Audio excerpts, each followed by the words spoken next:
34 states do not criminalize open carry across the country of handguns. Now, there are some different states that have different customs and off-limits areas, of course. But Virginia, as Philip said, is the only place that we've found where you're actually required to open carry in a restaurant, which is kind of interesting. On our message boards, this issue of the raid or overreaction at Casa de Escotos has obviously hit the message board, and there's been some discussion. The reason is that, you know, if you're out open carrying your handgun, you're already setting yourself up to be looked at and your conduct checked. You know, across Virginia and most states, nobody would ever expect to be challenged by the police or really have a reaction by the police, let alone be surrounded and asked for identification. So I wanted to follow up Philip's comments on identification, and then that'll be pretty much it for me. And you know, as we all know, you know, we live in a free country. In Virginia, there's no stop and ID statute. So even in a Terry stop situation, we have no law that says the police can arrest you or detain you further beyond that little Terry stop timeout situation, and because you didn't want to state your name, or you didn't have a driver's license, or you didn't want to show it. And there was an Attorney General opinion that went through this in 2002, and its opinion 02-082, and says this conduct would not be grounds to be charged under anywhere in the Virginia Code. So it's kind of odd that people would be out there demanding IDs that you don't have to carry and you don't really have to show, and it sets up sort of a confrontational approach to law enforcement that I don't think anybody thinks is helpful when you look at it in retrospect.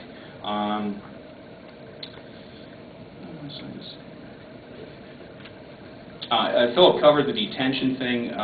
The case is Richmond v. Commonwealth, where even if I consent to having my ID, if I have an ID shown to the officers, if he walks away and starts running computer checks, that the courts have held that that's unlawful detention. Then there's all kinds of problems. What if he is a bad guy and the evidence can't be introduced and we can't prosecute him?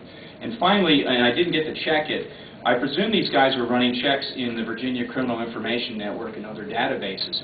I don't think that's right to be running law-abiding citizens' ID information in a computer. And I forgot to check the code to see if it's even authorized. So I'd ask you to please check into some of this stuff, and let's back off the ID checks and any sort of overreaction to folks who are just obeying the law. Thank you. Thank you. Anyone else wishing to speak, please come forward. Welcome to you, sir. Thank you, sir. My name is John Pierce. I drove here tonight from Bristol, Virginia, which was a wonderful drive. I'm looking forward to the drive back. I'm also an executive member of the Virginia Citizens Defense League, and I'm the other founder of OpenCarry.org. And you're getting a lot of information here tonight, and some of it fairly minutiae in the details. So I just want to cover a couple of specific things that Philip had touched on briefly. I have here copies, which I will make available to you, Mr. Mayor, and members of the council. This is a copy of an article from the 2005 issue of Police Chiefs Magazine. And the particular article that we're looking at is the column that is in there every month called Chiefs Council. And the article that was in the December 2005 issue deals directly with this issue. It was called Responding to Gun Possession Reports. And it was written by John M. Collins, Esquire, who is the Chief Counsel for the Massachusetts Chief of Police Association. I should point out that Massachusetts, being a considerably less gun-friendly environment than we are here in the great Commonwealth of Virginia.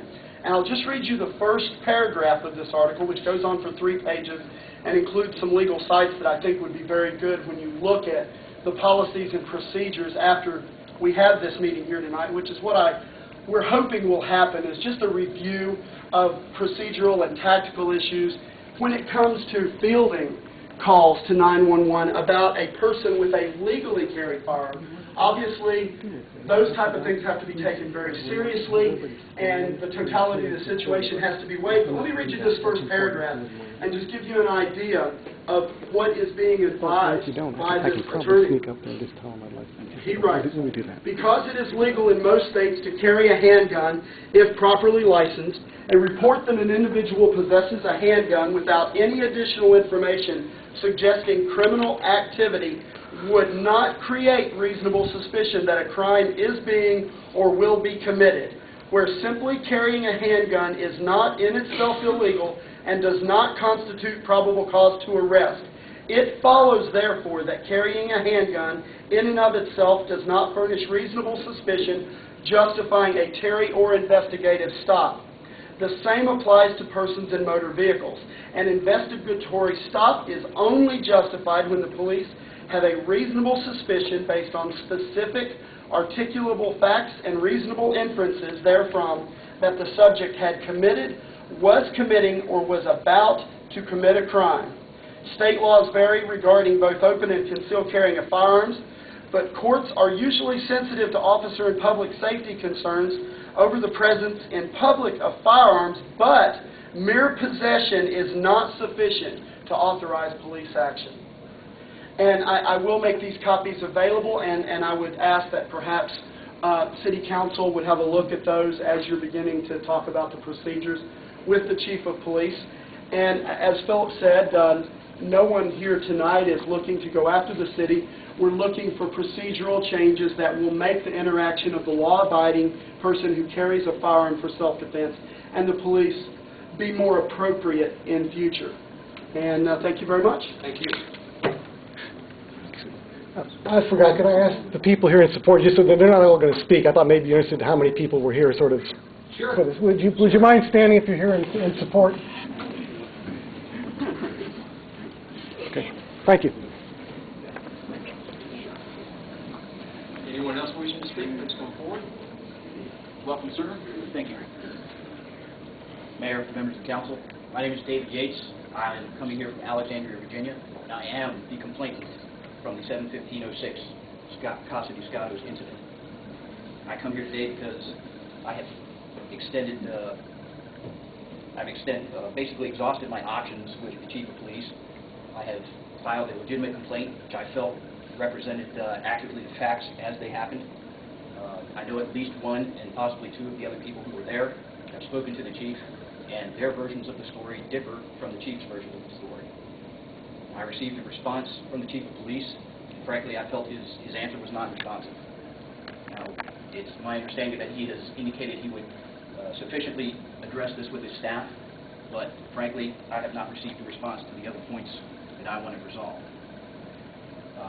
In the response that your Commonwealth's Attorney, Mr. Robertson, and the Chief of Police provided to me, they were kind enough to indicate that they did actually take the IDs from us and actually run background checks.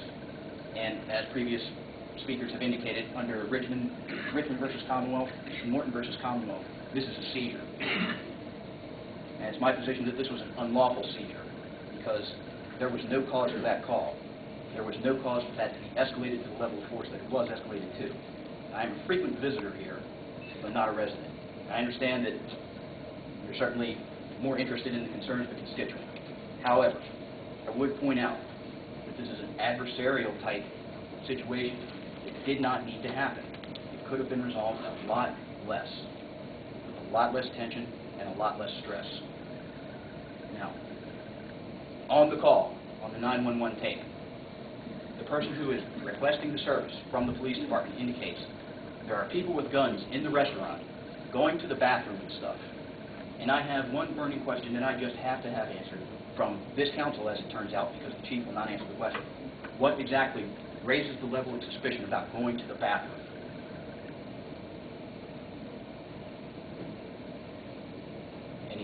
Any answer would suffice. Sir, I'm not going to give you an answer. You're here to bring information to us. Okay. Well, I brought the information to you. I emailed you previously on the 17th of October, and I asked you to call me. And we could have resolved this situation, I think, over the phone. But that did not happen. I think the Chief of Police could have resolved this simply by picking up the phone, calling me and saying, okay, let's work this out. But that didn't happen, and here we are. Now, none of my requests have ever boasted for money or downplayed the actions of the officers on some personal level. But I have to draw the line when the IDs were seized for no reason. And I think that this council owes the citizens of this town and the citizens of Virginia a thorough investigation of why this has not been handled. And those are my comments. Thank you. I thank you for the time. Yes, sir. Thank you. Anyone else wishing to speak, please come forward.